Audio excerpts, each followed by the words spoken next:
आप सोचते होंगे कि अर्थ स्पेस में इसलिए टिकी हुई है क्योंकि कोई ताकत उसे थामे हुए है, लेकिन आप गलत हैं। स्पेस में कोई ऊपर, नीचे, बाएं या दाएं होता ही नहीं, और ना ही वहां ऐसी कोई जगह है जहां कोई चीज गिर सके।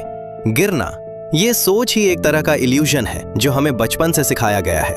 यूनिवर्स में कोई फ्लोर नहीं है, कोई सीलिंग नहीं है। आप किसी भी डायरेक्शन में करोड़ों लाइट ईयर्स तक ट्रैवल कर सकते हैं और फिर भी कभी किसी वॉल से नहीं टकराएंगे। तो सवाल ये उठता है कि अगर नीचे कुछ है ही नहीं तो अर्थ उड़कर दूर क्यों नहीं चली जाती? वो आखिर सन के चारों तरफ अपनी ऑर्बिट में ही क्यों घूमती रहती है? इसका आंसर आपकी सोच से कहीं ज्यादा शॉकिंग है, क्योंकि सन ने अर्थ के नीचे एक इनविजिबल गड्ढा बना रखा है। अर्थ सिर्फ स्पेस में फ्लोट नहीं कर रही, वो इस इनविजिबल गड्ढे के अंदर तेजी से घूम रही है पिछले 4.6 बिलियन ईयर्स से। इस गड्ढे को स्पेस टाइम वेल कहा जा सकता है। ये एक ऐसा कॉन्सेप्ट है जिसे आइंस्टाइन ने एक्सप्लेन किया था, और इस वेल की डेप्थ सीधे तौर पर अर्थ के फ्यूचर को डिसाइड करती है। अब आप पूछ सकते हैं, स्पेस टाइम में गड्ढा आखिर बन कैसे सकता है? क्या स्पेस खाली नहीं होता? यहीं पर आइंस्टाइन के आइडियाज, न्यूटन के आइडियाज कहीं ज्यादा रेवोल्यूशनरी साबित हुए। 300 साल से भी पहले न्यूटन ने यूनिवर्सल ग्रेविटेशन का कॉन्सेप्ट दिया था। कहा जाता है कि एक एप्पल उनके सिर पर गिरा और इस घटना ने उन्हें सोचने पर मजबूर किया कि एप्पल ऊपर उड़ने के बजाय नीचे ही क्यों गिरता है। और तब उन्होंने ग्रेविटेशनल फोर्स और ग्रेविटी की खोज की, जो एप्पल को अपनी तरफ नीचे खींचती है। लेकिन न्यूटन कभी ये एक्सप्लेन नहीं कर पाए कि ग्रेविटी आखिर असल में है क्या। ये सवाल 2 सदियों से भी ज्यादा समय तक साइंटिस्ट को परेशान करता रहा। फिर 1915 में आइंस्टाइन ने जनरल रिलेटिविटी का थ्योरी पेश किया और उन्होंने कहा कि ग्रेविटी असल में होती ही नहीं है। हाँ, आपने सही सुना। वो फोर्स जो एप्पल को नीचे गिराती हुई दिखाई देती है और अर्थ को सन के चारों तरफ घुमाती हुई दिखाई देती है, वो कोई असली फोर्स नहीं है, बल्कि ये स्पेस टाइम के कर्वेचर का इफेक्ट है। इस आइडिया को समझने के लिए इमेजिन कीजिए कि आपने एक बेडशीट को चारों तरफ से खींचकर टाइट कर दिया। अब उसके ऊपर एक हेवी आयरन बॉल रख दीजिए। क्या होगा? बेडशीट नीचे की तरफ धंक जाएगी, या यूं कहें कि वो कर्व हो जाएगी, और उस कर्व की डेप्थ इस बात पर डिपेंड करेगी कि आयरन बॉल कितना हेवी है। अब इसी बेडशीट पर एक छोटी सा ग्लास मार्बल रखिए। वो अपनी जगह पर बिल्कुल भी नहीं रुकेगा, बल्कि बेडशीट के उस कर्व पर रोल करते हुए आयरन बॉल की तरफ जाने लगेगा। लेकिन अगर मार्बल के पास पर्याप्त स्पीड हो तो वो सीधे आयरन बॉल के अंदर नहीं जाएगी, बल्कि उसके चारों तरफ घूमती रहेगी। यही कुछ अर्थ और सन के बीच हो रहा है। सन का मास अर्थ से लगभग 3,30,000 गुना ज्यादा है, और इसी वजह से सन अपने आसपास के स्पेस टाइम को कर्व कर देता है और एक बहुत बड़ा इनविजिबल गड्ढा बना देता है। अर्थ भी उस ग्लास मार्बल की तरह इस गड्ढे की ढलान पर मूव कर रही है, और इसी को हम ऑर्बिटल रेवोल्यूशन कहते हैं। तो सन असल में अर्थ को किसी रस्सी की तरह अपनी तरफ खींच नहीं रहा, बल्कि अर्थ कर्व्ड स्पेस टाइम के अंदर एक ऐसे रास्ते पर चल रही है जो उसे लोकली एक सीधी लाइन जैसा महसूस होता है। बस फर्क इतना है कि जब स्पेस खुद कर्व्ड हो तो एक सीधा रास्ता चलते चलते घूमकर एक सर्कल जैसा बन सकता है। अजीब लगता है ना? लेकिन 1919 में ब्रिटिश एस्ट्रोनॉमर आर्थर एडिंगटन ने पूर्ण सूर्य ग्रहण के दौरान किए गए ऑब्जर्वेशन से इस आइडिया को प्रूव किया। उन्होंने पाया कि दूर मौजूद स्टार्स से आने वाली लाइट जब सन के पास से होकर गुजरती है तो उसकी डायरेक्शन बेंड हो जाती है। लाइट नॉर्मली स्ट्रेट लाइन में ट्रेवल करती है। अगर स्पेस टाइम पूरी तरह फ्लैट होता तो लाइट को बेंड नहीं होना चाहिए था, लेकिन लाइट असल में बेंड हुई। इससे पता चला कि सन के आसपास स्पेस टाइम कर्व्ड है। आइंस्टाइन सही थे, स्पेस टाइम सच में कर्व हो सकता है, और जिसे हम ग्रेविटी कहते हैं वो असल में उसी कर्वेचर का इफेक्ट है। लेकिन अब सवाल ये है कि अगर अर्थ लगातार सन की तरफ स्लाइड कर रही है तो फिर वो सन में गिरती क्यों नहीं? इसका आंसर है अर्थ की लैटरल वेलोसिटी। बेडशीट पर रखी उस ग्लास मार्बल को याद कीजिए। अगर मार्बल के पास कोई साइडवेज स्पीड नहीं होगी तो वो सीधे हेवी आयरन बॉल द्वारा बनाए गए गड्ढे में रोल करते हुए गिर जाएगी। लेकिन अगर उसके पास इनफ लैटरल स्पीड होगी तो वो गिरने के बजाय आयरन बॉल के चारों तरफ घूमती रहेगी। अर्थ इस वक्त सन के चारों तरफ लगभग 29.8 किलोमीटर प्रति सेकंड की स्पीड से ट्रैवल कर रही है। इसे समझने के लिए एक बुलेट की स्पीड रफली 1 किलोमीटर प्रति सेकंड हो सकती है। मतलब अर्थ की ऑर्बिटल स्पीड लगभग 30 गुना ज्यादा है। इतनी तेज कि इस स्पीड से कोई ऑब्जेक्ट सिर्फ 7 मिनट में अर्थ का एक चक्कर लगा सकता है। और यही स्पीड अर्थ को सन के स्पेस टाइम गड्ढे में लगातार स्लाइड करते रहने देती है, लेकिन उसे सन में गिरने नहीं देती। अब सोचिए, अगर अर्थ अचानक रुक जाए तो क्या होगा? इसका आंसर काफी डरावना है। लगभग 65 दिनों के अंदर अर्थ सीधे सन से टकरा जाएगी। हालांकि उससे बहुत पहले ही सन की भयानक हीट अर्थ पर मौजूद हर चीज को भस्म कर देगी। लेकिन चिंता करने की जरूरत नहीं है, ऐसा होने वाला नहीं है, क्योंकि स्पेस में अर्थ की मोशन को रोकने वाला लगभग कुछ भी नहीं है। स्पेस लगभग पूरा खाली है, वहां एयर रेजिस्टेंस नहीं है, लगभग कोई फ्रिक्शन नहीं है और कोई ऐसी बाधा नहीं है जो अर्थ को अचानक रोक सके। अर्थ ने 4.6 बिलियन ईयर्स पहले जो मोशन हासिल की थी वो आज भी लगभग उसी तरह बनी हुई है और अर्थ सन के चारों तरफ घूमती रहेगी जब तक सन का जीवन खत्म नहीं हो जाता। अब आप सोच सकते हैं कि अर्थ को अपनी ये इनिशियल स्पीड आखिर मिली कहां से? इसका आंसर हमें सोलर सिस्टम के जन्म तक वापस ले जाता है। करीब 4.6 बिलियन ईयर्स पहले मिल्की वे गैलेक्सी के एक कोने में गैस और डस्ट का एक विशाल क्लाउड मौजूद था। इसे प्राइमोर्डियल नेबुला कहा जाता है। अपनी ही ग्रेविटेशनल फोर्स की वजह से ये नेबुला धीरे धीरे कोलैप्स होने लगा, लेकिन साथ ही ये रोटेट भी कर रहा था। आखिर क्यों? क्योंकि यूनिवर्स में मौजूद मैटर के पास नेचुरली एंगुलर मोमेंटम होता है। ये फिजिक्स के एक बेसिक लॉ जो कंजर्वेशन ऑफ एंगुलर मोमेंटम पर बेस्ड है। सिंपल लैंग्वेज में कहे तो जब कोई चीज एक बार रोटेट करना शुरू कर देती है तो उसे रोकना आसान नहीं होता। एक फिगर स्केटर को इमेजिन कीजिए, जब वो अपने आर्म्स को अंदर की तरफ खींचता है तो उसकी स्पिनिंग स्पीड बढ़ जाती है। प्राइमोर्डियल नेबुला के साथ भी कुछ ऐसा ही हुआ। जैसे जैसे वो कोलैप्स होकर सिकुड़ता गया, उसकी रोटेशन स्पीड बढ़ती गई।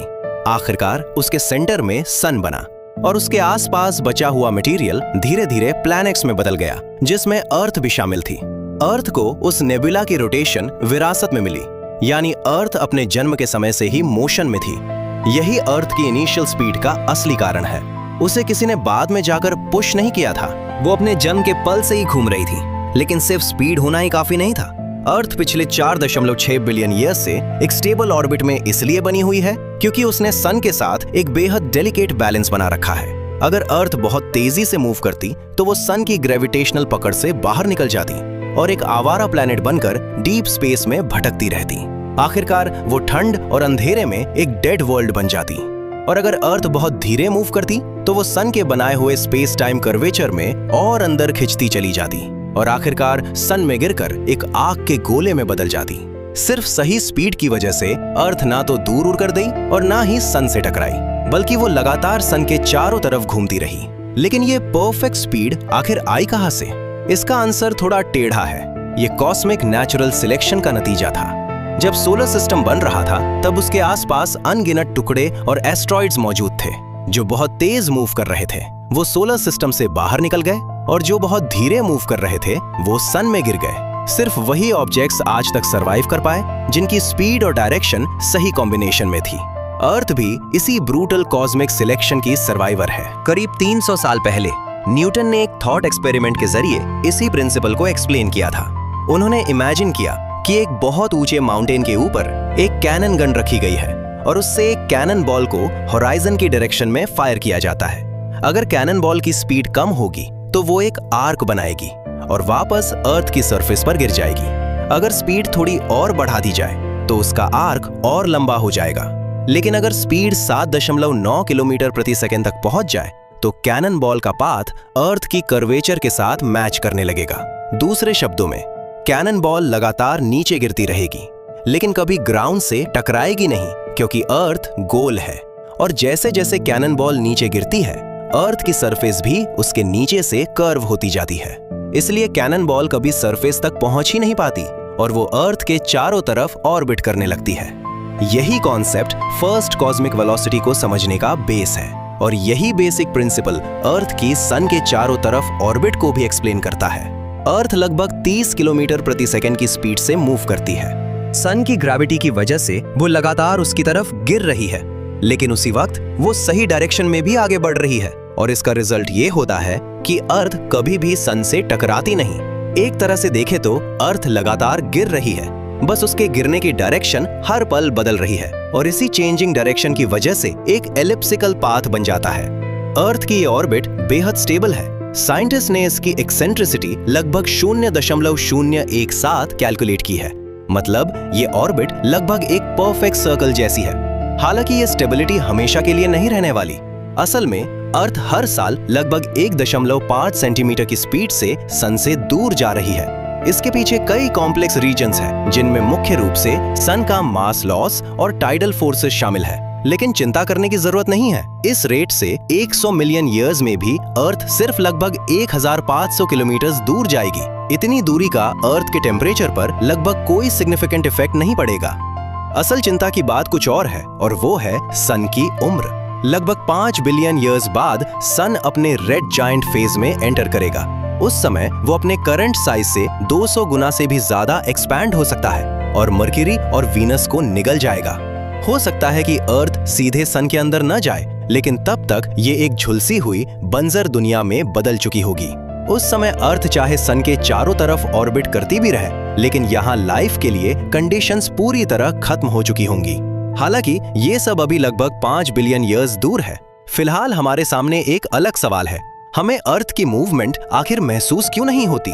जरा सोचिए, अर्थ लगभग 30 किलोमीटर प्रति सेकंड की स्पीड से स्पेस में ट्रैवल कर रही है और दिन में एक बार अपनी एक्सिस पर रोटेट भी कर रही है। भूमध्य रेखा पर इसकी रोटेशनल स्पीड लगभग 465 मीटर प्रति सेकंड है। फिर भी हमें इसकी मूवमेंट का जरा भी एहसास नहीं होता। क्यों?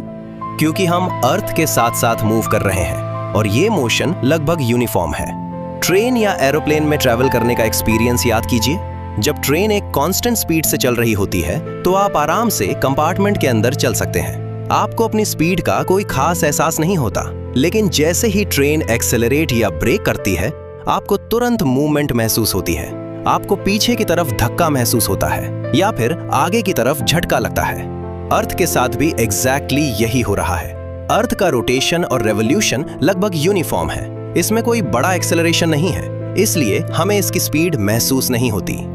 इसके अलावा अर्थ पर मौजूद हर चीज, हवा, पानी, पहाड़, इमारतें और हम खुद, सब एक साथ अर्थ के साथ मूव कर रहे हैं। हमारे पास कोई ऐसा रुका हुआ रेफरेंस पॉइंट नहीं है जिसके अगेंस्ट हम अर्थ की मूवमेंट को डायरेक्टली महसूस कर सकें। इसी वजह से हमें अपनी स्पीड का एहसास और भी कम होता है। तो आखिर में अर्थ स्पेस में बिना गिरे क्यों टिकी हुई है? इसका आंसर कोई मिस्टीरियस पावर नहीं है जो अर्थ को पकड़ कर रखे हुए है, बल्कि ये 3 फैक्टर्स का कॉम्बिनेशन है।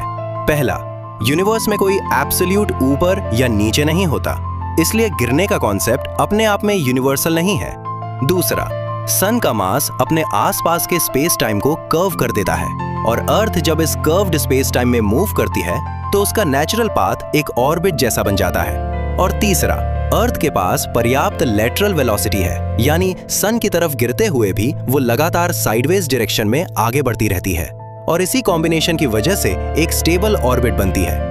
ये पूरा सिस्टम पिछले 4.6 बिलियन ईयर्स से काम कर रहा है और तब तक काम करता रहेगा जब तक सन अपना आखिरी फ्यूल खत्म नहीं कर देता।